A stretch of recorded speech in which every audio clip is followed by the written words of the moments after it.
Na maioria das vezes, o abusador está dentro de casa e é parte da família da vítima e o crime nem chega a ser denunciado.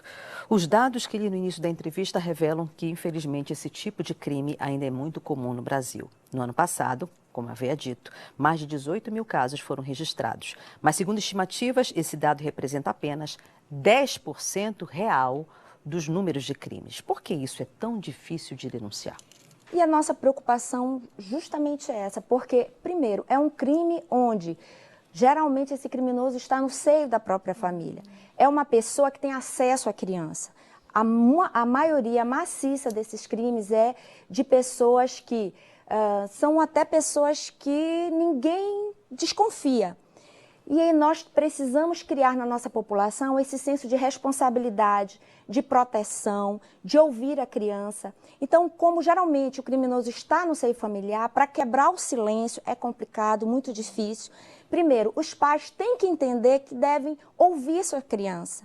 A mãe deve dar para a criança um canal de comunicação. E é muito importante que essa criança, desde a mais tenra idade, seja paulatinamente, de acordo com a sua idade cronológica, colocada essa temática de que o corpo é dela, que existem áreas privadas, áreas pessoais, que ela é um tesouro, ninguém pode tocar de determinadas formas. Então, fazer com que a criança tenha esse canal e quando acontecer qualquer coisa que a criança tiver alguma dúvida em relação ao carinho recebido, poder vir conversar com esse adulto, conversar com essa mãe, para que realmente assim as nossas crianças vão ser protegidas.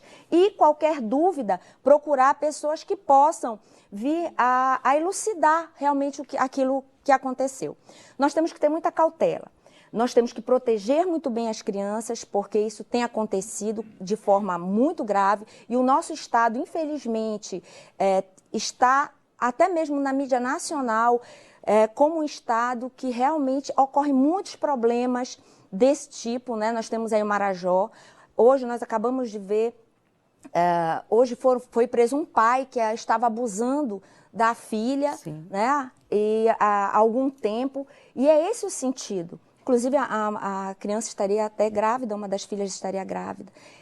Nós temos que criar na sociedade essa responsabilidade de entender esses mecanismos para poder salvarmos essas crianças antes do mal maior acontecer. E isso a gente só vai poder fazer quando nós pudermos treinar pessoas para ter um olhar diferenciado para essas crianças. Entendermos que as crianças não são só os nossos filhos.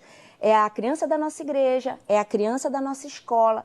E aí nós temos que trabalhar como sociedade para identificar esses pontos. Ouvir a criança, para que ela tenha confiança de falar o que pode estar acontecendo e direcionar para que os algozes realmente sejam identificados e respondam por esse crime. Porque é um crime que machuca a criança, mas muitas mulheres e muitos homens foram abusados quando criança e carregam traumas na sua alma que vai refletir nos seus relacionamentos de adultos, na sua família.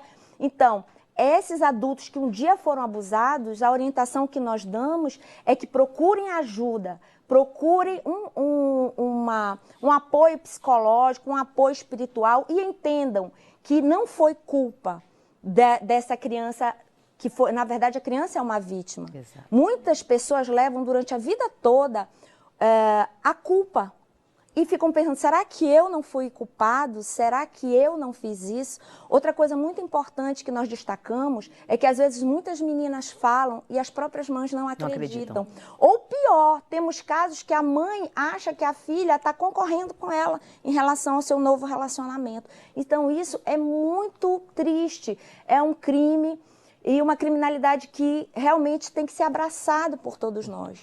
Eu sou delegada de polícia, mas neste momento eu estou como voluntária, né, nesta causa, que é uma causa de todos nós, né, porque quem não foi, agradeça a alguém que lhe guardou, lhe poupou, porque a estatística é de cada 3 mulheres, uma ter sido abusada em qualquer fase da sua vida. Então é uma estatística muito grande.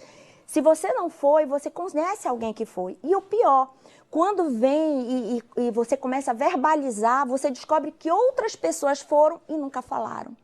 E o falar, o esclarecer cura.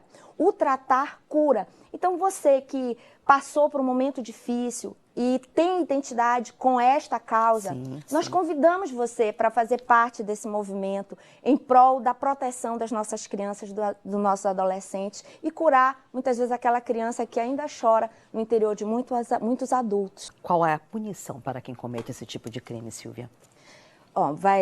Uma pessoa que comete esse crime, dependendo do tipo do abuso sexual, a pena, ela vão variando, né? Nós temos, às vezes, abuso sexual que chega ao estupro, aí nós temos o estupro de vulnerável, que a pena ainda é maior. Se houver lesão corporal grave, a pena aumenta. Se houver morte, a pena aumenta. Vai chegar até os 30 anos no caso de morte. Mas o principal, apesar de como policial, nós sabemos que a nossa função é muito importante na questão de punir os criminosos, mas o mais importante é que nós possamos prevenir para que as crianças não sejam abusadas e nem mortas. Inclusive, hoje é o Dia Nacional de Combate ao Abuso e Exploração Sexual, justamente dia 18 de maio, por causa da morte trágica de uma garotinha de 12 anos chamada Araceli, em Vitória, onde ela foi estuprada, ela foi lesionada, ela foi guardada num freezer, foram jogados ácidos nessa garotinha, ela passou 6 meses escondida, depois ela foi achada totalmente desfigurada. Então ela virou um mártir, né? Ela virou uma criança que sofreu tanto, mas que, como outras crianças têm sofrido no nosso Brasil, para que outras não sejam atingidas por essa criminalidade. É por isso que nós pedimos essa empatia com as nossas crianças, esse amor com as nossas famílias.